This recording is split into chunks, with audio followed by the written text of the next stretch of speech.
Morning, people. The sky is falling. Yes, the sky is literally falling.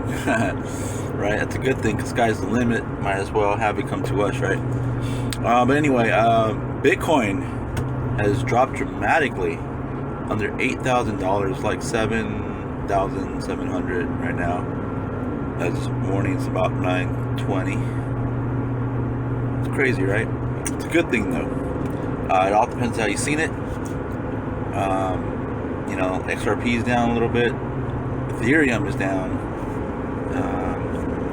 All pretty much the whole crypto market's down right now. Now a lot of people are getting nervous. A lot of people getting scared, wondering what's going to happen. A lot of them selling, and I wouldn't recommend that. But I'm not a financial advisor, so don't take my advice. It's just my opinion.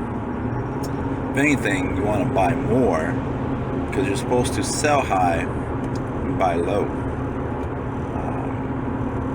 That's the way I see it, and I have total confidence in the crypto market. There's so much going on. That's pretty much the future.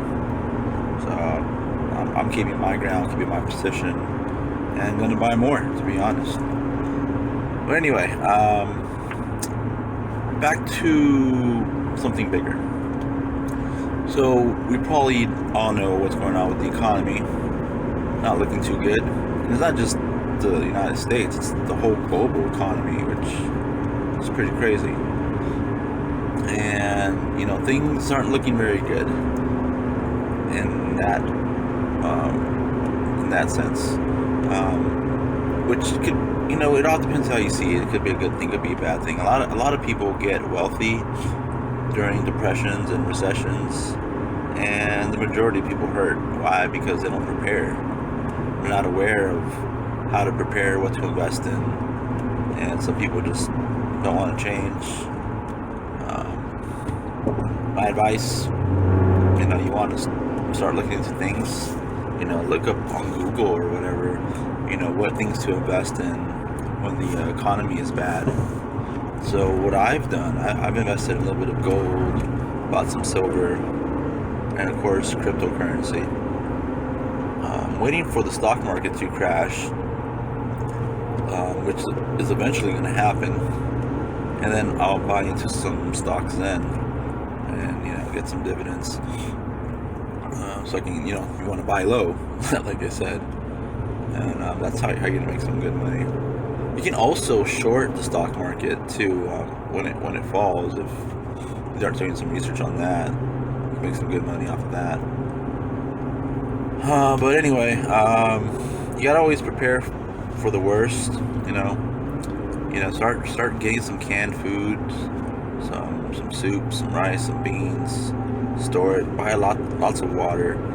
You never know what could happen when the economy is down. The banks could possibly shut down. You won't be able to get your money out.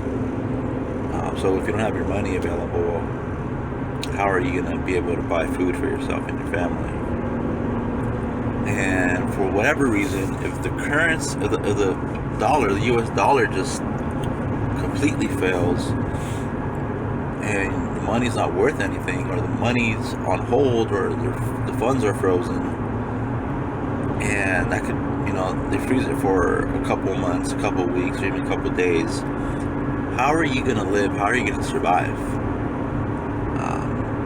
Start now. Start accumulating just food supply and whatever you think you might need.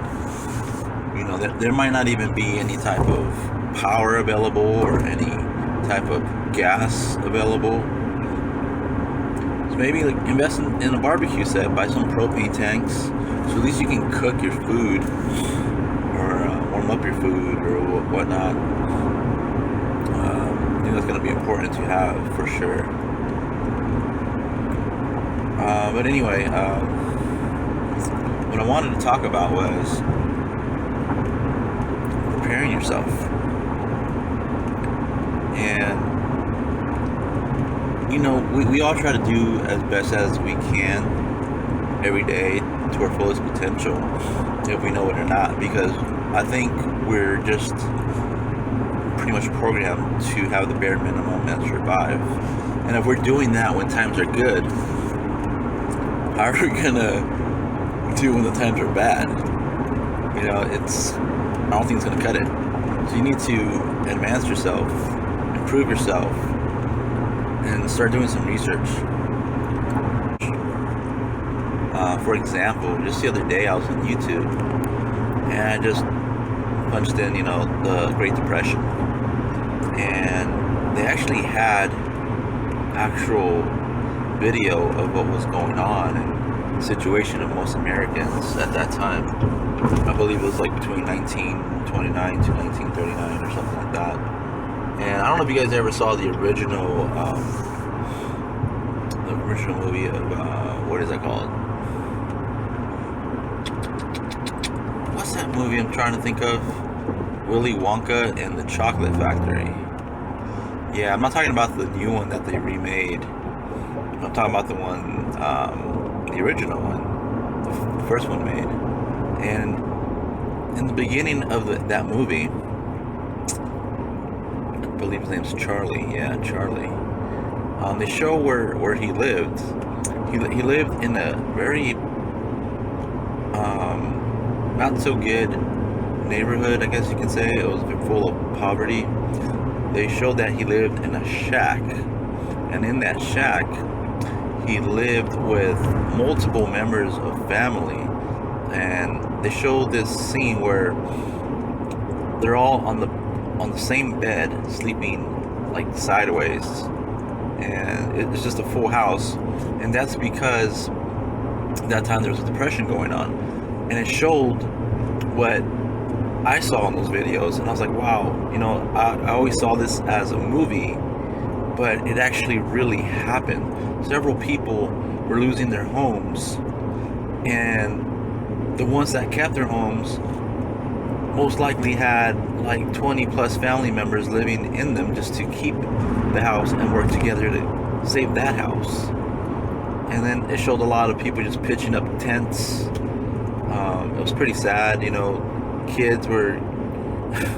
Kids didn't have shoes as they grew up. Moms would sew things together, and it was actually a skill to take a piece of the rubber from the tire and sew that onto the existing shoes that they had, so they can wear them longer, because they couldn't afford any shoes. A lot of people didn't have food for a while. It was just a really bad situation. And now what I see was going on, it might even be worse of a situation that we might be experiencing.